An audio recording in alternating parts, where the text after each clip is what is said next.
ஒருத்தன் இருதயம் நொறுக்கப்பட்டவர்களாய் ஜனங்களால் ஏமாற்றப்பட்டு உடைஞ்சு போய் மூலையில உட்கார்ந்திருக்கான்.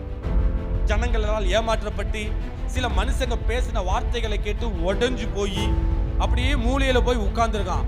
அவனுக்கு போய் இயேசுவின் நாமத்துல பேய் விரட்டுன்னு சொல்லி விரட்டுனா இந்த வரம் சரியா கிரியை செய்யுமா?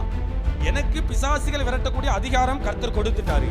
அதனால யாருக்கு வேணுமானாலும் பிசாசை விரட்டிடலாமா? அப்படி விரட்டுனா அது சரியா முடியுமா? அந்த சுவிசேஷத்தினால ஒரு மனுஷன் மனம் திரும்புவானா? எதுவுமே நடக்காது. அப்படி என்று கேட்டால் யாருக்கு என்ன சுவிசேஷம் அறிவிக்க வேண்டும், எந்த பிரச்சனைக்கு எந்த வரத்தை பயன்படுத்த வேண்டும், இதுதான் நமக்கு தெரியணும்.